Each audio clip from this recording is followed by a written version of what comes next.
In the Third Age, the dwarven kingdom of Erebor operated at a scale of manufacturing that dwarfed its neighbors.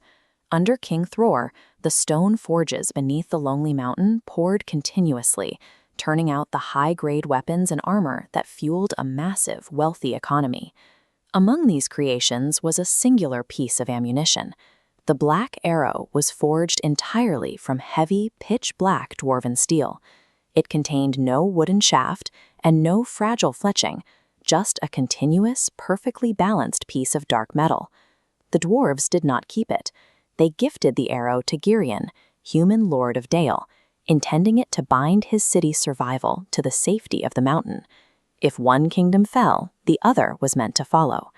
Because of this exchange, the weapon carried a specific political weight.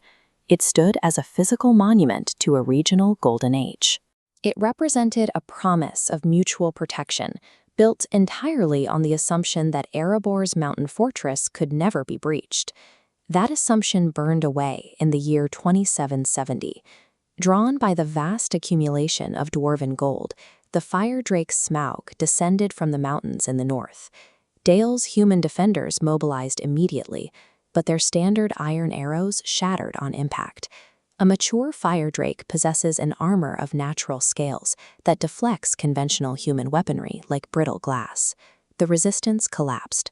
Lord Girion was killed in the street, and the vibrant trading hub of Dale was incinerated, leaving nothing but ash and ruined stone.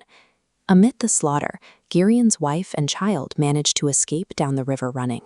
Out of all the wealth and armories of Dale, the only royal artifact they carried out of the fire was the black arrow. The arrow now anchored a displaced bloodline to their stolen history, the solitary physical evidence of a kingdom reduced to ash. The refugees fled south to Esgaroth, an isolated settlement built entirely on rotting wooden pillars sunk into the freezing waters of the Long Lake. They remained in exile for 171 years. Across those decades, the descendants of Girion lived in poverty among the lakemen, passing the heavy steel arrow down from father to son. As a practical tool, the dwarven artifact exhibited anomalous properties. It never bent, it never chipped, and it was always recovered. By the time it reached a grim, practical man named Bard, it had become a crude survival tool. Bard was the last heir to Girion's bloodline, relying on the ancient royal gift to hunt game and feed his family. For Bard, the weapon was a physical burden. Its unbreakable nature served as a daily reminder of his ancestors' failure to hold their home, forcing him to scrape by in the exact shadow of the mountain they lost. In the year 2941, the dragon awoke. Enraged by a dwarven intrusion into his hoard, Smaug flew south to execute a nighttime assault on Laketown. Bard took command of a company of archers. Standing firm amidst the burning town, he fired arrow after arrow from his great yew bow, watching normal wooden shafts bounce harmlessly off the plunging beast. This schematic illustrates exactly why Bard's defense was failing. During 2 centuries of hibernation, Smaug deliberately sprawled across his hoard, embedding hard diamonds into his soft underbelly. This created a thick, impenetrable crust over his biological weak points. But as the diagram zooms out, you can see a tiny, flashing void. Bard learned of this anomaly from an ancient thrush, a bird that landed on his shoulder to relay intelligence gathered by Bilbo Baggins. The bird communicated one highly specific tactical detail. There was a single bare patch of unarmored skin on the left side of the dragon's chest, located directly over the heart. Bard's entire lineage had led to this exact bottleneck, a weapon that wouldn't break, a fraction of perfect intelligence, and a burning town. He was cornered into a scenario where only one highly improbable shot had any mathematical chance of working. Bard exhausted his quiver. Down to his final draw, he knocked the heavy steel of the black arrow. Smaug turned and initiated a reckless diving charge toward the bell tower. Reckless in his rage, he exposed his chest.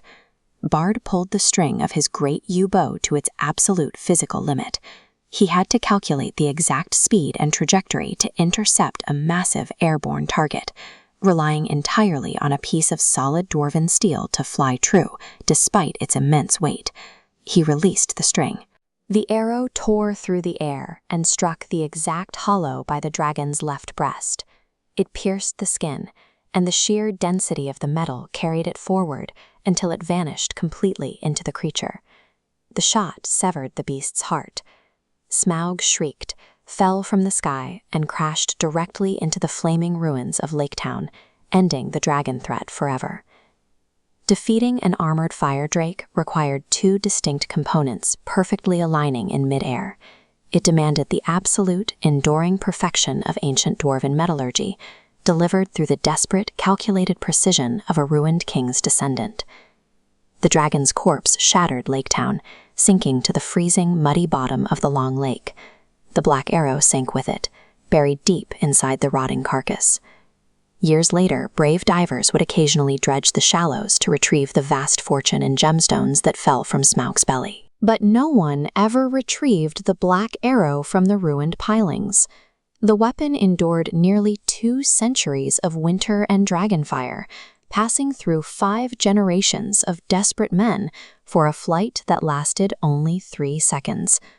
The black arrow served its purpose, bridging the centuries from a king's forge to his descendant's bow, and vanishing once the final debt to his ancestors was paid.